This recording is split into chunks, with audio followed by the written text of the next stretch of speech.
नमस्कार बच्चों, आज हम कक्षा 10वीं विज्ञान के कुछ इम्पॉर्टेंट क्वेश्चंस पढ़ने जा रहे हैं। ये 20 प्रश्न आपको परीक्षा की दृष्टि से बहुत महत्वपूर्ण हैं। ये प्रश्न बैंक पर आधारित हैं। क्वेश्चन नंबर 1, निम्न में से कौन सा भौतिक परिवर्तन नहीं है?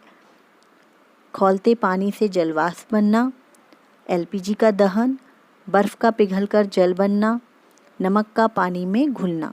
हमारा सही उत्तर है एलपीजी का दहन। प्रश्न क्रमांक 2, निम्नलिखित में से कौन सी ऊष्माक्षेपी अभिक्रिया है? हमारे विकल्प हैं जल की बिना बुझे चूने से अभिक्रिया, दूसरा जल का वाष्पीकरण, तीसरा है कपूर के क्रिस्टल का ऊर्ध्वपातन, चौथा है शुष्क बर्फ का ऊर्ध्वपातन। सही उत्तर है जल की बिना बुझे चूने से अभिक्रिया।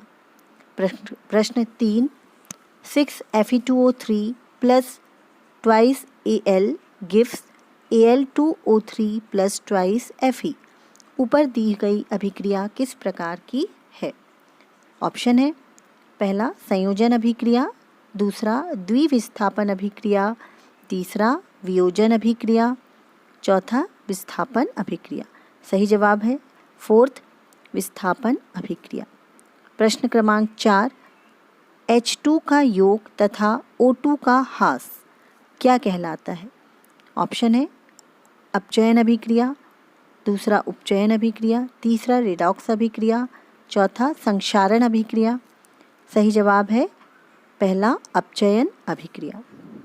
प्रश्न क्रमांक 5, जिन अभिक्रियाओं में ऊष्मा का अवशोषण होता है उन्हें कहते हैं ऊष्माक्षेपी अभिक्रिया, ऊष्मा शोषी अभिक्रिया, संयोजन अभिक्रिया, वाष्पीकरण अभिक्रिया।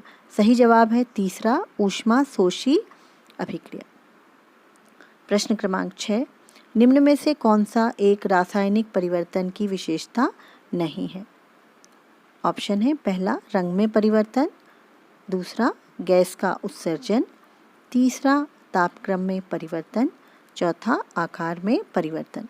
सही जवाब है आकार में परिवर्तन। प्रश्न क्रमांक 7, खाद्य पदार्थों का कार्बन डाइऑक्साइड और पानी में टूटना किस प्रकार की अभिक्रिया है? ऑप्शन है ऊष्मा शोषी अभिक्रिया, दूसरा थर्मिट अभिक्रिया, तीसरा ऊष्माक्षेपी अभिक्रिया, चौथा ऊर्जा परिवर्तन की बिना अभिक्रिया। सही जवाब है ऊष्माक्षेपी अभिक्रिया। प्रश्न क्रमांक 8, सोने और प्लेटिनम को गलाने वाले अम्ल का नाम क्या है? ऑप्शन नंबर 1 एक्वा रेजिया, 2 सांद्र हाइड्रोक्लोरिक अम्ल, 3 सांद्र नाइट्रिक अम्ल, 4 इनमें से कोई नहीं। सही जवाब है फर्स्ट एक्वा रेजिया। प्रश्न क्रमांक 9, रासायनिक अभिक्रिया में भाग लेने वाले पदार्थ क्या कहलाते हैं? ऑप्शन है उत्पाद, दूसरा अभिकारक, तीसरा यौगिक, चौथा मिश्रण। सही जवाब है अभिकारक, ऑप्शन नंबर 2। प्रश्न क्रमांक 10, लंबे समय तक सेवन ना करने पर सूखे मेवे सड़ जाते हैं, क्यों? ऑप्शन है ताप में परिवर्तन, दूसरा जंग लगना, तीसरा विकृत गंधिता, चौथा कोई नहीं।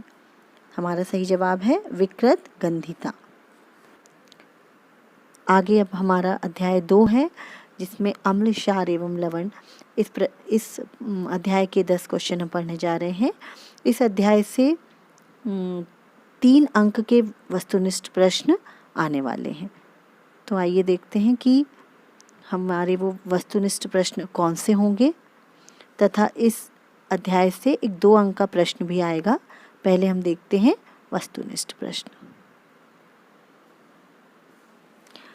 निम्न में से कौन सा लवण क्रिस्टलन जल युक्त नहीं है? ऑप्शन है नीला थोथा, दूसरा खाने का सोडा, तीसरा धावन सोडा और चौथा ऑप्शन है जिप्सम। उत्तर है खाने का सोडा। प्रश्न क्रमांक 2, पाचन के समय आमाशयिक पाचक रसों का पीएच मान कितना होता है?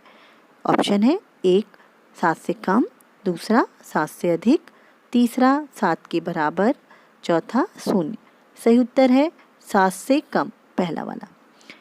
प्रश्न क्रमांक 3, निम्न में से कौन सोने को विलेय करने के लिए प्रयुक्त होता है? ऑप्शन है पहला हाइड्रोक्लोरिक अम्ल, दूसरा सल्फ्यूरिक अम्ल, तीसरा नाइट्रिक अम्ल, चौथा अम्लराज। सही उत्तर है फोर्थ अम्लराज। क्वेश्चन नंबर 4, निम्न में से कौन प्रकृति से अम्लीय है? पहला लाइम जूस, दूसरा मानव रक्त, तीसरा चूने का पानी और चौथा प्रति अम्ल। सही उत्तर है पहला लाइम जूस। प्रश्न क्रमांक 5, बेकिंग पाउडर बनाने में प्रयुक्त अवयवों में से एक अवयव सोडियम हाइड्रोजन कार्बोनेट है, तो दूसरा अवयव क्या होगा?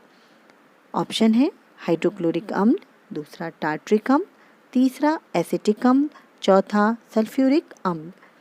सही जवाब है टार्ट्रिक अम्ल। प्रश्न क्रमांक 6, अपच का उपचार करने के लिए निम्न में से किस औषधि का उपयोग होता है? पहला है एंटीबायोटिक, दूसरा एनाल्जेसिक, तीसरा एंटासिड्स और चौथा है एंटीसेप्टिक। सही जवाब है तीसरा एंटासिड्स। प्रश्न क्रमांक 7, टमाटर में कौन सा अम्ल उपस्थित होता है? एसिटिक अम्ल, दूसरा ऑक्जेलिक अम्ल, तीसरा साइट्रिक अम्ल और चौथा टार्ट्रिक अम्ल। सही जवाब है दूसरा ऑक्जेलिक अम्ल। प्रश्न क्रमांक 8, पीएच स्केल की परास है। ऑप्शन है पहला 1 से 10, दूसरा 1 से 100, तीसरा 0 से 14 और चौथा है 1 से 14। सही जवाब है 0 से 14 या 0 से 14। प्रश्न क्रमांक 9, अम्ल और क्षार के बीच में होने वाली क्रिया क्या कहलाती है? ऑप्शन है पहला रेडॉक्स, दूसरा उदासीनीकरण, तीसरा विस्थापन और चौथा है वियोजन। हमारा सही जवाब है दूसरा उदासीनीकरण। प्रश्न क्रमांक 10, चींटी के डंक में कौन सा अम्ल उपस्थित होता है? पहला ऑप्शन है साइट्रिक अम्ल, दूसरा मैलिक अम्ल, तीसरा मेथिनोइक अम्ल और चौथा है एसिटिक अम्ल। सही जवाब है तीसरा मेथिनोइक अम्ल। तो बच्चों ये थे हमारे इम्पॉर्टेंट 20 प्रश्न। और भी इम्पॉर्टेंट क्वेश्चंस के लिए देखते रहिए हमारा वीडियो और तब तक घर पर रहिए, सुरक्षित रहिए। Best of luck for your exam. Thank you.